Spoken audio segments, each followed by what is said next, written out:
तो सर उत्तराखंड स्तर पर राज्य स्तर पर क्या प्रयास किए जा रहे हैं सीमैप के द्वारा इस जी सघन जी खेती के पूरे अभियान को आगे बढ़ाने के लिए? जी। देखिए सीमैप जो है उसके जो हेडक्वार्टर वो लखनऊ में है।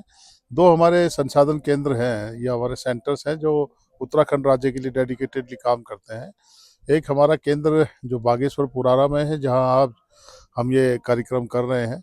दूसरा हमारा केंद्र पंतनगर में है। तो दोनों सीमैप के केंद्रों के साथ हम लोग उत्तराखंड में कौन कौन सी फसलें यहाँ पहाड़ के लिए और तराई के लिए उपयोगी हो सकती है उन पे, जो खास करके एरोमेटिक फसलें हैं जिनका जंगली जानवरों का प्रभाव नहीं रहता है, जिसमें तेल निकाल के किसान आसानी से उसकी बिक्री कहीं भी कर सकता है, और उत्तराखंड की भूभाग के लिए उचित फसलों का हम लोग यहाँ प्रचार प्रसार कर रहे हैं।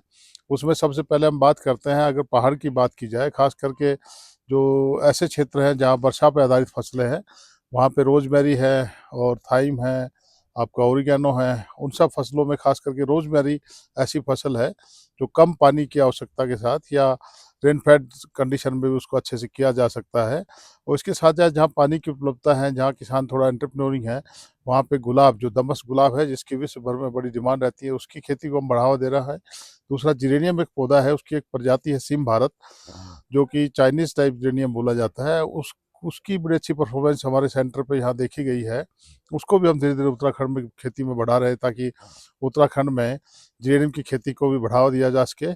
इसके अलावा हम लोग कोशिश कर रहे हैं कि खेती के साथ साथ किस तरीके से एंटरप्रेन्योरिंग चीज़ें यहाँ पे शुरू की जाए, खास करके महिलाओं को जोड़ा जाए। उसमें अगरबत्ती बनाने की ट्रेनिंग है, धूप बत्ती बनाने की ट्रेनिंग है, गुलाब जल है, सूखी हर्ब है जो खास करके हर्बल टी में काम आती है, जिसमें आपका ओरिगेनो है, थाइम है, रोजमेरी है, लेमन ग्रास है, तुलसी है, बेसिल जिसको बोलते हैं।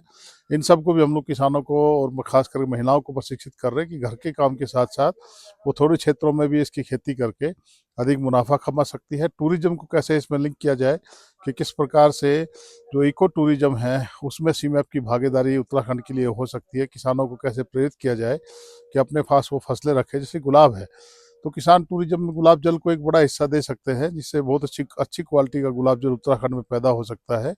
उसकी खेती वो करे, अपने खेत पे करे, अपने घर पे प्रोसेसिंग यूनिट से कैसे गुलाब जल निकाले, उसका पूरा तरीका हम किसानों को सिखाते हैं। उसकी अच्छी पैकिंग करके वो टूरिस्ट सेंटरों पे उसको जोड़ सकता है। इसी तरह से रोजमेरी की सूखी ड्राई हर्ब है, ओरिगेनो है, थाइम है, उसकी बड़े स्तर पे लोग डिमांड करते रहते हैं, उसको हम लोग लेके जा सकते हैं।